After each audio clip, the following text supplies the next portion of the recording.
Welcome to Asia Outlook. I'm Melody and I'm here to report the top stories from around Asia.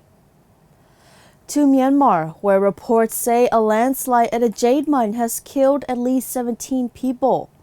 The landslide took place in a jade-producing district of Paken in the northern state of Kachin. Deadly accidents are common there despite demands that the local authorities do more to regulate mining. In April, 55 people were killed in a jade mine, leading to a government suspension of 17 mining blocks. At least 20 people have been killed in a suicide attack on the Kabul office of Amrullah Saleh, the Afghan president's running mate in elections scheduled for September. 50 people were also wounded last week's attack, including Salah, who suffered slight injuries. No group has claimed responsibility. The bombing was followed by a gun battle between security forces and the attackers. It happened on the same day that President Ashraf Ghani formally launched his re-election campaign. He addressed his supporters at a large gathering in Kabul, stressing peace and good governance as his top priorities. The presidential election is scheduled for September 28th. It has been postponed twice due to a lack of preparation and could be overshadowed by the ongoing peace talks with the Taliban. Palestinian President Mahmoud Abbas says he will call an end to all deals with Israel since Israel has not lived up to its agreements. This is after Israel demolished dozens of Palestinians' homes near occupied East Jerusalem. Stephanie Fried has more from Tel Aviv. The move signaling the Palestinian Authority has lost its patience with Israel. Palestinian President Mahmoud Abbas announced agreements with Israel are off. That includes long-standing security arrangements between the two sides. President Abbas made the announcement following an emergency meeting of Palestinian leaders. He said the decision was a response to Israel's failure to live up to agreements and obligations. Days earlier, Israel evicted Palestinians outside Jerusalem and demolished their homes, citing security issues. The move drew sharp criticism from world leaders and international humanitarian groups. Some referred to it as a war crime. Israel's government has not responded to President Abbas's announcement. The announcement comes days before a Trump administration team returns to the region for meetings with leaders of Qatar, Jordan, the UAE, Egypt, Saudi Arabia, and Israel. In Afghanistan's capital Kabul, at least 20 people have been killed and 50 wounded in a suicide bombing followed by a gun battle. This was on Sunday, July 28th, at the office of Afghan President Ashraf Ghani's running mate in the current election. More than 150 civilians were rescued during a 6-hour-long operation that followed, and 4 militias were shot by Afghan forces. That's according to Interior Ministry. No group has claimed responsibility for the attack. Russia has held a major military parade in St. Petersburg to mark its annual Navy Day. Over 4,000 personnel took part in last week's event. The parade involved about 40 warships and some 30 aircraft from the country's Baltic, Black Sea, Northern and Pacific fleets. President Vladimir Putin watched the parade with military officials. The Chinese Type 052C destroyer Xi'an was also on display. It is the second time that China has sent its vessel to join Russia's Navy Day parade. The ship will be open for public tours. This is Asia Outlook broadcasting from Myanmar International Radio. You can visit our website at mradio.com.mm. You can also listen to our radio programs live on the website. If you're FM, make sure you catch us on 96.0 FM in Yangon, 96.5 in Mandalay, 96.7 in Naypyidaw. You can also download MI Radio app on both iOS and Android devices for your own convenience.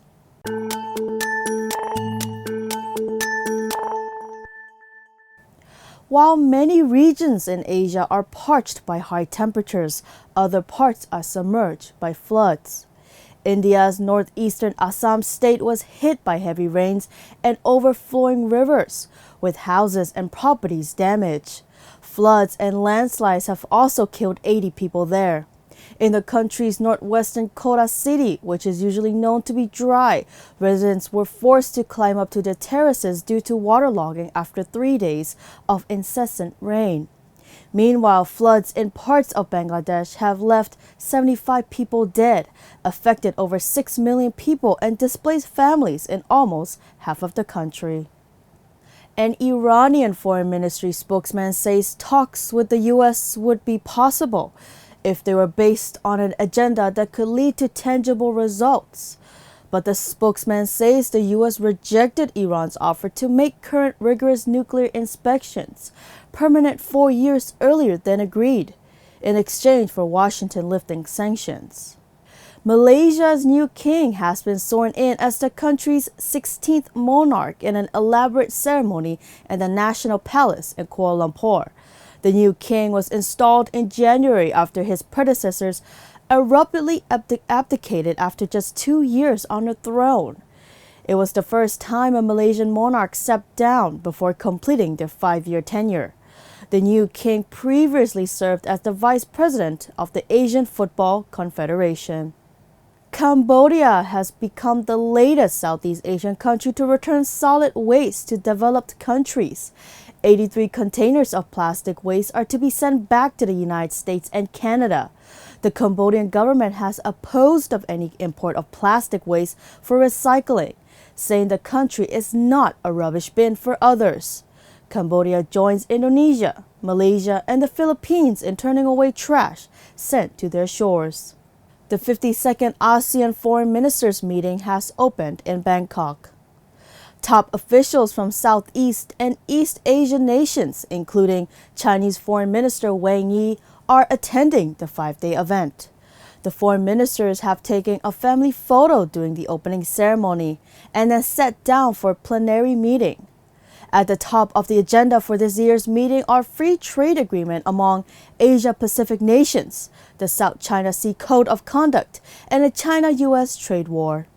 This is Asia Outlook broadcasting from Myanmar International Radio. You can visit our website at mradio.com.mm. You can also listen to our radio programs live on the website. If you're an FM, make sure you catch us on 96.1 FM in Yangon, 96.5 in Mandalay, and 96.7 in Naypyidaw. You can also download MR Radio app on both iOS and Android devices for your own convenience.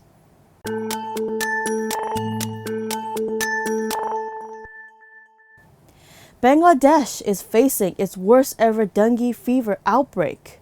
The mosquito-borne infection has spread to virtually every district in the country. In July alone, more than 9,000 people were infected. The official death toll stands at 14. The scale of outbreak has put a severe strain on the country's medical system, which is already overwhelmed. The epicenter for the outbreak is the capital Dhaka, and there are fears the disease could spread further. That's because many of the city's residents are expected to travel to their hometowns next month to celebrate the Muslim holiday, Eid al-Adha. So what exactly is the Code of Conduct in the South China Sea, and how has the negotiation process evolved over the years? Our next report finds out. A code of conduct in the South China Sea is a set of rules outlining the norms and responsibilities for ensuring peace and stability in the region. It guides proper practice for an individual, party, or organization. The aim is a more effective role in safeguarding safety and freedom of navigation. Negotiations were formally launched in September 2013. Since then, China and ASEAN have adopted 2 consensus documents, the list of important and complex questions, and the list of elements of the Code of Conduct framework. They agreed on the framework of the Code of Conduct in May 2017. Negotiations on the text began in 2018 through 1 senior officials meeting and 2 working group meetings. China and ASEAN countries reached consensus on the form of the code and how negotiations would take place.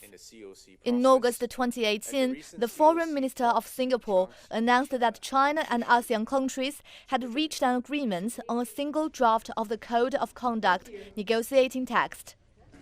And at the China-ASEAN leaders meeting 3 months later, leaders from both sides agreed to complete the first round of scrutinizing the draft text in 2019.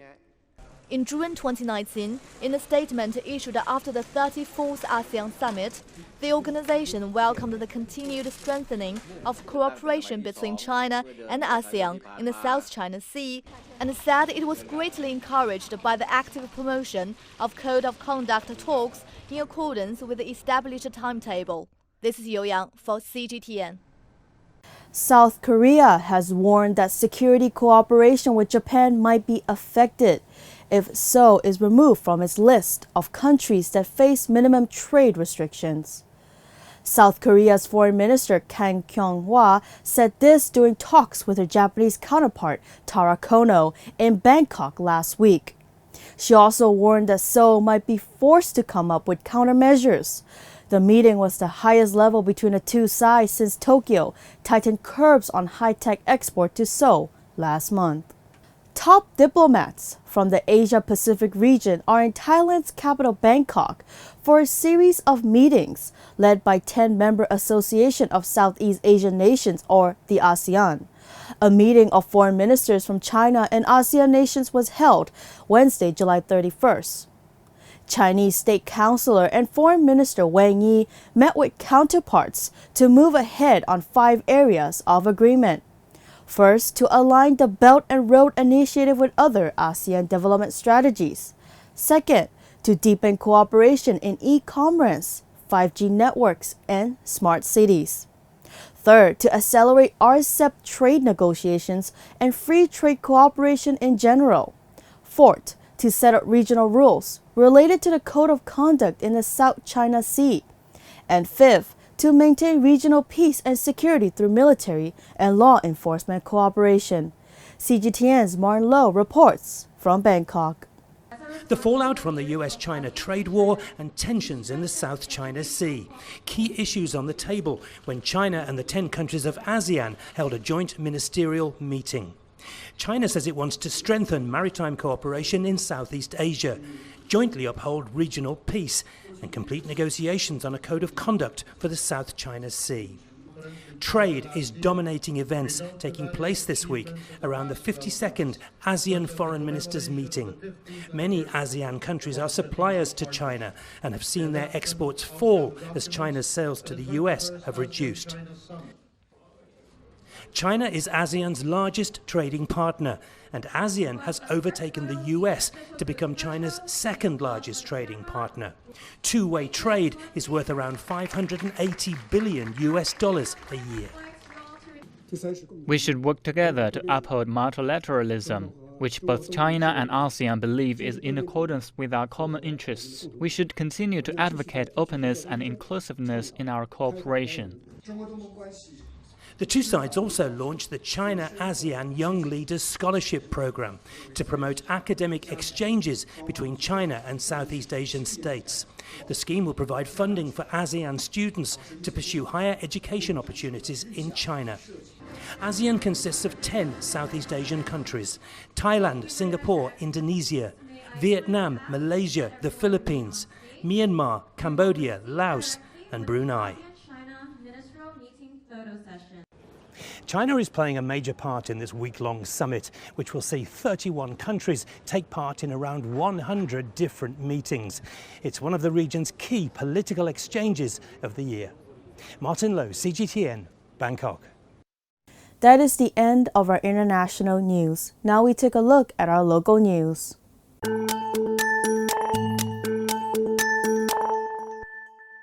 President Wu Wei-mien, who was in Mandalay's region, Yang-u, inspected the Bagan Cultural Heritage region, which had been recently added to the World Heritage Site list. To preserve the region, develop travel business, and create economic opportunities for the local people. Next, the president visited the Bagan Archaeological Museum to observe the displays and spoke of the need to preserve the cultural and architectural heritages of the Bagan region. President Wu Wei-mien, patron of the Myanmar Red Cross Society, received its top leadership, Professor Dr. Do Myat-du, and Executive Committee, Dr. Do Amarat Monine, at the presidential residence in Naypyidaw on Tuesday morning. At the meeting, Dr. Domyadu gave a briefing about the organizational activities of the MRCS, holding of its General Assembly in November of 2019, election of council and EC members from the township level to the central level, and celebration of the 80th anniversary of MRCS. President Woo Eun-myeol said that Myanmar Red Cross Society was an independent and volunteer society, functioning in line with the Geneva Conventions, international principles of Red Cross societies, basic principles, while it was cooperating with UN bodies, social humanitarian organizations, and NGOs in carrying out humanitarian services, natural disasters, man-made disasters, emergency cases, prevention of diseases, and social welfare services. The president remarked that the General Assembly of MRCS should be held in line with laws, procedures, and principles. President Woo Eun-myeol also donated 5 million jets to the MRCS and received a permanent member badge. President Woo Eun-myeol sent a message on the occasion of 52nd anniversary of founding of the ASEAN. In his message, the president said, quote, "Today is the 52nd anniversary of the Association of Southeast Asian Nations, a regional grouping of 10 countries established by a common desire and collective will to live in a region of lasting peace, security, and stability, sustained economic growth, shared prosperity, and social progress, and to promote our vital interests, ideals, and aspirations." The president also extended his warmest greetings and best wishes to allow all fellow citizens and to the peoples of ASEAN, end quote. The president also said, quote, "As we celebrate the occasion, we must also be reminded that ASEAN did not come this far easily. There were even doubts on whether it would thrive or whether it would meet its aspirations and commitments. But it is clear that ASEAN, since its inception on 8th August of 1967, has successfully evolved into a rules-based regional organization, given legal personality in the pursuit of its purposes and principles as enshrined in the Charter of the Association of Southeast Asian Nations. The collective strength of its three pillars further brings ASEAN into a politically cohesive, economically integrated, socially responsible, and people-oriented, people-centered community, end quote. The launching ceremony of Myanmar's National Earthquake Preparedness and Response Plan was held in Naypyidaw on Tuesday, with a forum attended by the union ministers, officials, and natural disaster experts. Vice President U Henry Van Thieu, chairman of the National Disaster Management Committee, attended the event held at Tenga Hotel and officially presented the National Earthquake Preparedness and Response Plan. He also said that the Forum on Earthquake Hazards was aimed for the preparedness of earthquakes, risk reduction, and emergency responses, as the earthquakes cannot be forecast like other natural disasters, and the extent of damages will vary on the strength of earthquakes and vulnerability of the particular area. U Henry Van Thieu also suggested that the relevant departments, state and regional governments, UN and IGOs and local NGOs should study and implement the plan to prevent the loss of lives and obstacles for development of the country. Amyura Speaker Melwin Kainthan received the ambassador of Sri Lanka at his office in Naypyidaw on Thursday. During the meeting, they quarterly discussed matters relating to increasing bilateral friendship and cooperation and parliamentary affairs of the two countries. Also present at the meeting were Amyura Deputy Speaker U Eta Aung and officials from Amyura office. Commander-in-Chief of Defense Services Senior General Min Aung Hlaing received outgoing Pakistani Ambassador Dr. Khalid Hussain Memon, who has completed his tour of duty in Myanmar, at the Biennale Guest House in Naypyidaw on Wednesday. During the meeting, the officials quarterly exchanged views on matters concerning the good relations existing between the two friendly countries, the prospect of strengthening the close relations between the two Temiros, the possibility for increasing cooperation to boost trade, economy, and other areas, and the need to take extensive actions for dissemination of true information to the international community regarding wrong views of the international community on Myanmar and international relations. Union Election Commission Chairman U Lathay met with Swiss Ambassador Tim Enderland at his office in Naypyidaw on Monday. During the meeting, both sides openly discussed preparations for the 2020 general elections to be free, fair, transparent, trustworthy, and coherent with the wishes of the people. They also talked on the plans to hold discussions with members of political parties to amend the code of conduct for political parties and Lodol candidates to be more relevant to the present times.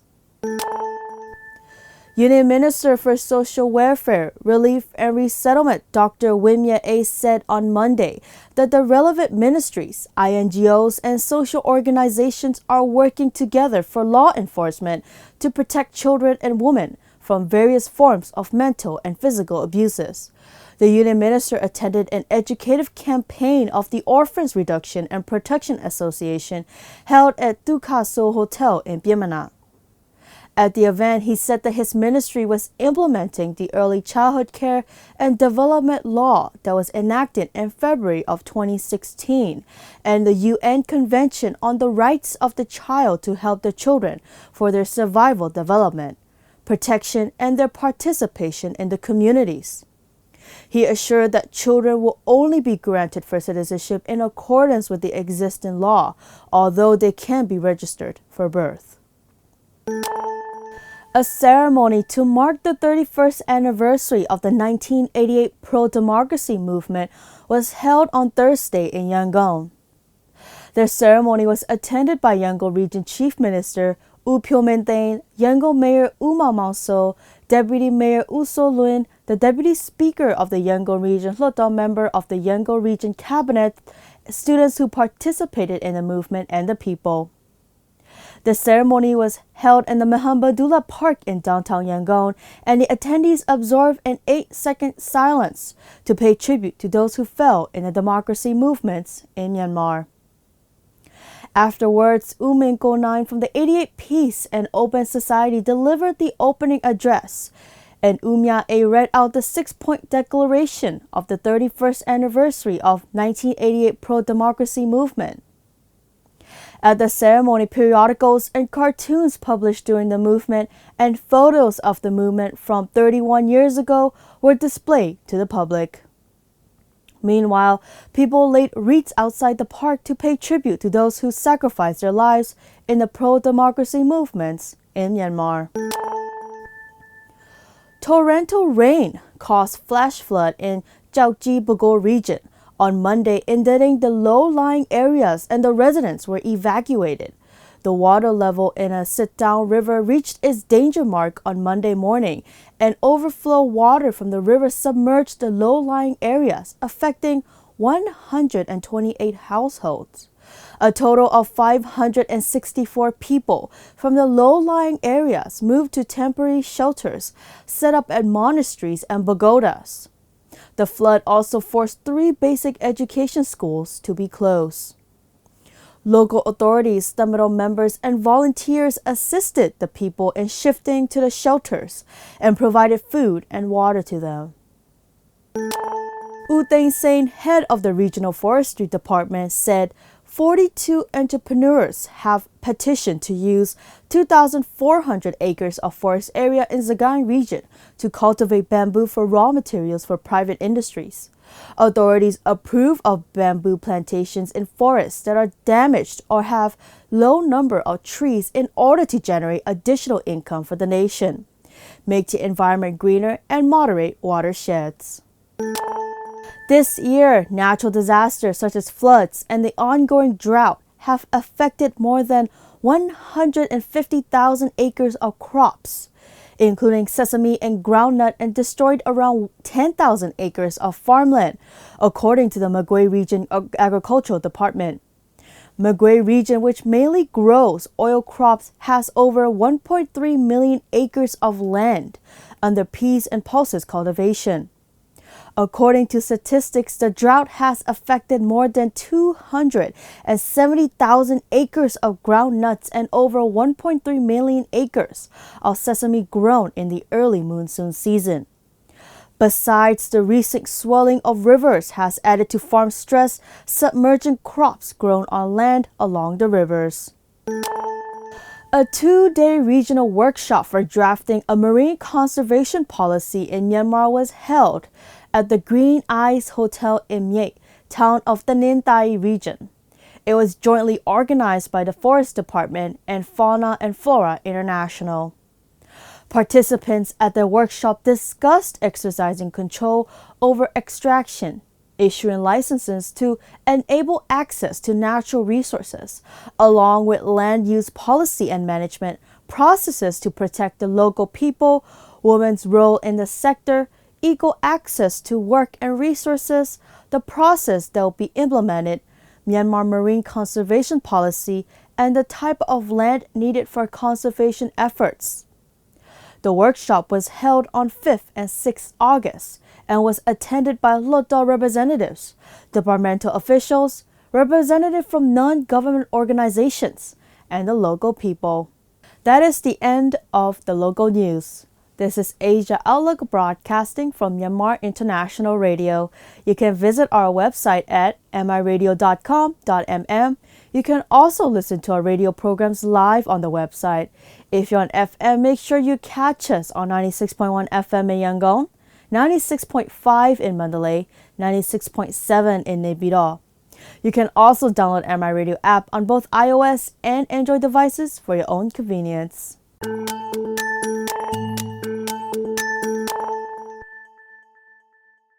And that's all we have for today's Asia Outlook on MI Radio. Thank you for being with us. I'm Melody. We'll be back next week. Until next time.